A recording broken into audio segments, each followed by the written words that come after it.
was a damp and foggy morning for many of the crews of Marysville Stages Rally, round 2 of the Focus on Furniture Victorian Rally Championship, which led into a challenging day for competitors and event officials. Leela caught up with a few crews who were not so fortunate to see the finish line. Well, you're looking pretty relaxed now, and your car doesn't look like you're really going back out. What happened?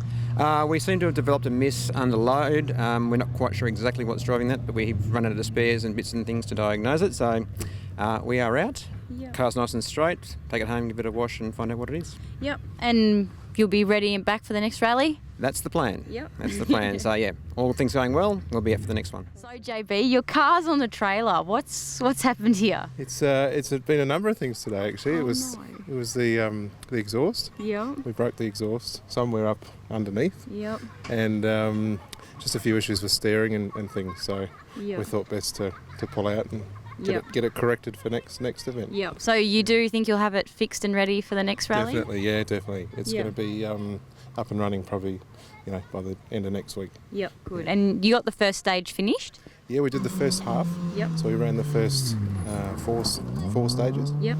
And it's feeling really good. The car's going well. Yep. And just a few issues Yeah. that we're still ironing out. So Yeah. it's going to be good when it's done. Yeah, good. Yeah. Steph, you're not back out on the course. What happened? We're not. We got stuck out on stage 3. We're just going up a bit of a hill and just lost power. Nothing, so we pulled over to the side of the road. Luckily there was a control official there and he had a test light, so we got to test around, see what had power, what didn't. Turns out it was a coil, so luckily our service boys were heading up to actually get Luke, one of our other cars. Popped this thing on the trailer, got to Luke, stole his coil, did a bit of cut and running, got back here, got permission to cut in. If we could beat 999 in, we could go, but we just didn't beat 999 into that next stage, so we're back here and just decided to cut our losses and leave it at that. So Renee, this is your third rally with your dad. What's he like as a driver? He's pretty good, but he's a bit crazy. Yeah, a bit crazy. Yeah. Your mum was just telling me your dad tried to get you to get in a car with someone else and you asked where they placed and he said, about 12th. And what was your reply? Not good enough. No, not good enough. You don't want to end up at that end of the field. You want to be where? First. Yeah. Oh, well, at least your dad wins, so keep driving with him. Not today, though. Not today. No. He didn't win. No. Was it scary when he had to stop? No, he was pretty calm about it. Yeah. It was good. It was good. Awesome. Well, thanks for the chat, Renee, and hopefully we get to see you around at more rallies soon. Cool, thank you. So, Luke, we're here again, and the car's not on the track again, and you were the 0 car. Yeah, I know, it's not a good thing. I'm supposed to be out there making sure the roads are good, but unfortunately I've broken something on the car, so... What did you break? I've broken a bell housing, which I've never ever seen one break before in my life, so Okay. I don't know how it broke, but anyway. Oh, okay. So you The gearbox is just floating around in the breeze. Oh, that doesn't sound good at all. So, what's the plan from here? Well, we can't do any more 0 today. No. I don't carry a spare bell housing with me, so it's all over for today, but it's an easy fix. Yeah, okay. We'll be back. As we take a look now at the outright results, Darren Winders and Jamie Sargent maintained their winning streak ahead of Warren Lee and David Leaflin in the Kaiser Bar Evo 9, with Todd Reed and William Murphy filling out the top 3. In the two-wheel drive championship, Brian Simmons and co-driver Dan Perry held a 28-second gap over Rowan Woolard and Andrew Daniels, 3 minutes ahead of Tony Moore and Brent McKenzie. In the Our Auto Rally Series, 11 XL crews fronted up, with 4 crews taking out no more than 2 stage wins each, in one of the closest and most exciting battles seen yet. In the end though, Andrew Murdoch and Jamie Allen snuck through with a 33-second lead over second place getters Rob McCurley and Jade Lawson. Focus on Rally was invited to the official launch of Rallycross Australia by the Historic Rally Association and event organiser Bob Watson. Also present at the launch was CAM's CEO Eugene Aroca. Well, from a CAM's point of view, we're always looking for opportunities to support grassroots motorsport, and even though right now the FIA has already introduced a World Rallycross Championship, we think that the best way to support motorsport is at grassroots, and we think Rallycross is a fantastic introductory element of a sport. It's reasonably affordable, it's reasonably accessible, the rules are not that restrictive, the safety is reasonably safe, reasonably good without being overbearing. So when we heard about Historic Rally Association kicking it off, we've absolutely been supportive of it, and we think it's a great initiative.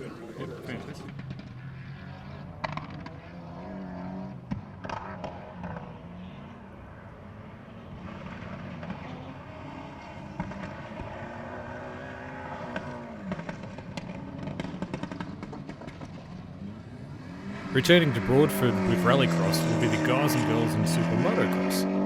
We had a quick chat with Bruce, the representative from Motorcycling Victoria. This is the partnership with Rallycross is a really good thing for both of us. We've got the venue and sort of joining on to them. We're both sort of rebirthing old sports. Supermoto used to be big, but due to the lack of tracks available, it sort of died out. But we have recently rebuilt the Supermoto track and it's on the growing again, and the two sports complement each other quite well. One of the things I obviously noticed first up at what us rally guys are used to is having four wheels with big knobs on them, but having a look at some of your bikes here, they're two wheels and they're lacking a few knobs. How's that go? Depending on the track conditions, on a day like today where the track's fairly wet, probably we'd use what we call a wet tyre, which is a road race wet tyre. If the track's dry, we would use what is a slick, so it's same as road racing, a slick tyre with no treads whatsoever, or maybe a few cuts on the back tyre. You lose a little bit of speed in the dirt, although you'd be surprised how fast you can go. But you lose a little bit of speed in the dirt, but you make it up in the corners on the bitumen. So it's horses for courses. Some riders will prefer to run a wet tyre, even though it is dry, because they feel they pick up a bit more speed in the dirt. And others feel that the advantage lies with a slick and pick up a bit more on the bitumen. So it makes it, it mixes it up. So it's really good.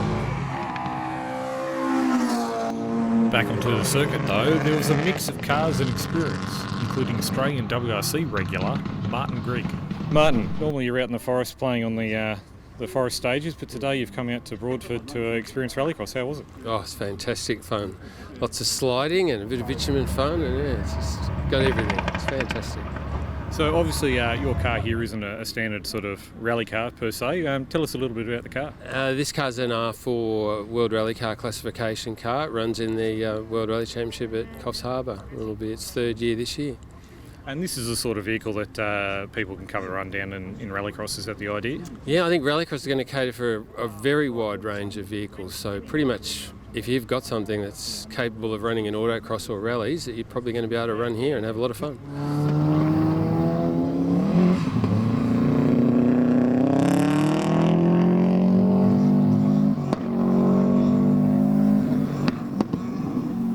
Bob, we're down at the Broadford Motorsport Circuit today with the launch of Rallycross Australia. How's it all going?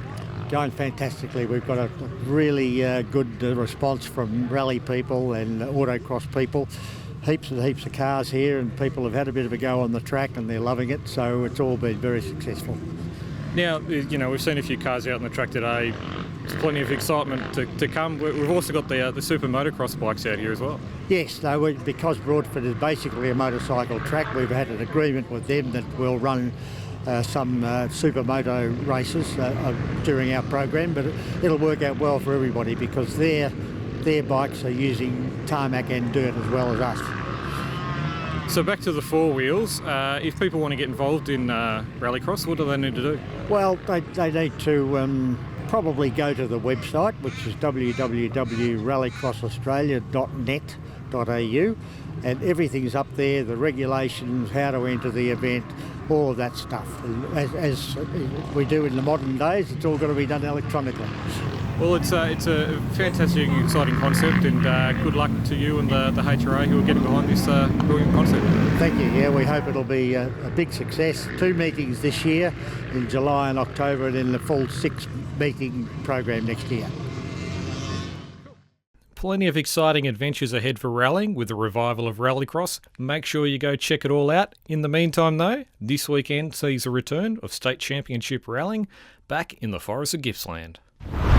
Hi Darren, thanks for joining us today on Focus on the Rally. What have you got to tell us about your event, the East Gippsland Stages? No problem, James. Our event on Saturday, May the 30th, we're running round 3 of the Focus on Furniture Victorian Rally Championship, which is going to be held in the forest to the north of Bairnsdale down in East Gippsland. We've got an event of about 120 odd kilometres competitive for the drivers over 6 stages, 3 of which are run during the daytime, and they're longer. It's about 70 k's during the day, and then we're running about 40 or 50 kilometres at night, and it's about the only night heat of the Victorian Rally Championship this year. That all sounds pretty exciting. What opportunities do the general public have to see some action? The public have actually got a lot of opportunities to view the competitors and the cars, both in a static location at the start, where we've got a big ceremonial start on the fire ground in front of the fire station and right in the middle of town. The event starts at 12 o'clock, all the cars will be in place by 11, and the crews are more than happy to have a chat with you as well. We're also doing service, where you can see the guys actually madly trying to change and fix things on the cars at the Y Young football ground, which is just to the north of Bairnsdale. And of course, if you want to see the cars actually in action, we're running 2 spectator points in the forest on really nice corners. One of them's a 90-degree bend and you'll see them getting very sideways, and one's a really tight corner where you'll probably see some overshoots and people getting it wrong. Both of these spectator points are only 40 minutes from the centre of Bairnsdale. Where can people get some of these instructions?